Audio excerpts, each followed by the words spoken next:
bike? This one's brand new. Everything on it is to make it look old. So we patinaed everything here in-house, did linseed oil on it. Frames all handmade, all this cast looking pieces with the heart in it. All hand shaped, hand filed, and then pinged, and then brazed with oxyacetylene. Rear swing arms all custom, but it's based off of FTR, even though this was the Chieftain. This is a Harley ignition on this Indian. Probably the first timing and put a carburetor on this old motor. Did the points pickup off the cams. Made a degree wheel and had to figure out the firing order of this motor. This is the sensor, so it picks up the timing off the cams, tells the coil and all that stuff when to fire. Kind of looks like a Captain America bike.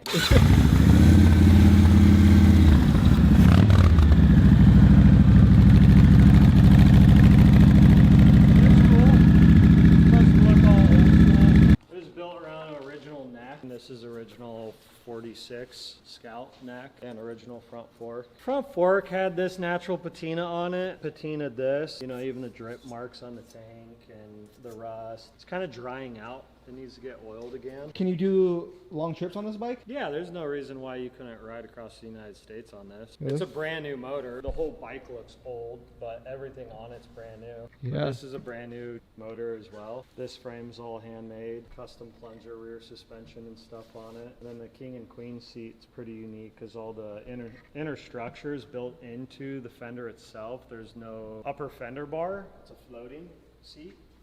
Floating fender. This is all handmade. The tank, put this stainless steel trim on it.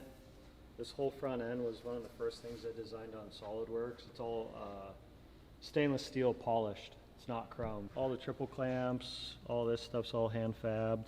The handlebars, tank, frame, seat, like I said, the inner structure on it. Ditch and Seat Company, I believe, did the seat. The exhaust system's all done. Has the flat track wheels with knockoffs, so this is knockoffs. Like quick change was what we were running on these flat track FTRs when we were doing all the hooligan flat track stuff. So for a while we had all these wheels laying around and we would just put them on full customs all the time. That's hydraulic in the front, hydraulic brake.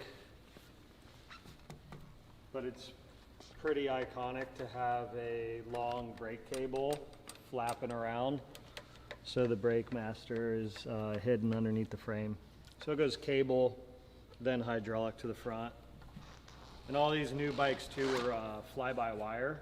So this has a internal twist throttle that runs a cable that I had to make this adapter here. Kind of looks like the wheel like on a carburetor, but that's a fly-by-wire. So that's the internal potentiometer. Normally that whole electronic piece would be in the handlebars. Be creative and make it, you know, kind of hidden away and you don't really notice that that's all electronic. Brand new bike. We tore everything off of it, rewired it. Just the motor goes onto the frame table and we build everything. So we would consider this like a full build. There's other levels, medium and then soft builds where we just do gas tank and tail section. Were they built at the same time or different times? No, one right after the other. He has a Indian Scout as well. That's a board tracker. It's red. Even the patinas on the motor. He wanted the motor to look really roughed up and up. All the stuff like on the handlebars, these were brand new stainless patinaed, all this. Is the brake system the same on this one as that one? Yeah, so this one has the same thing. It's cable.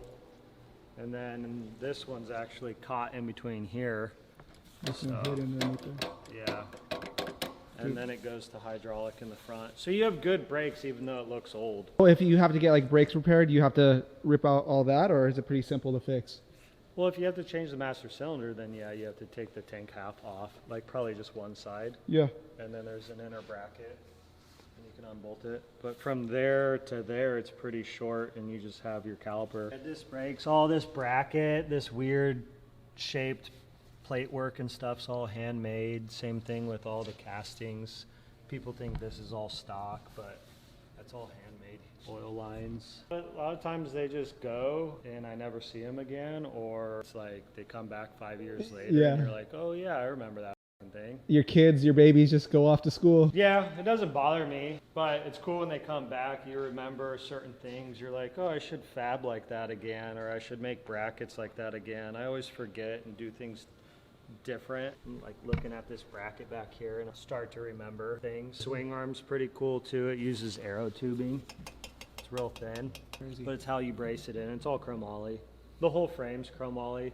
Same with that chopper. Do you ever use aluminum? For frames, not really. I do aluminum things, aluminum gas tanks, tail sections like the yellow Wasp over there, all hand-shaped aluminum. Chromoly frames or tube structure, trellis style frames like this Indian is easier. Tube notch and TIG weld them. This, way too gnarly.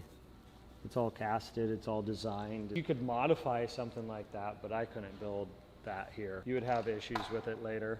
But for tail sections, gas tanks, any of these like side shroud pieces, this is just aluminum shaped front fender and number plate. You've built all these bikes? Yeah, with Cameron Brewer and Roland, we all just kind of team up. Cam does a lot of the parts and aesthetics and finishes, up to him. Him and Roland talk back and forth based off of the renders and stuff, and renders are always what the customer gets to look at first. Going. We're off. That side. Okay. It's on the other side of the building.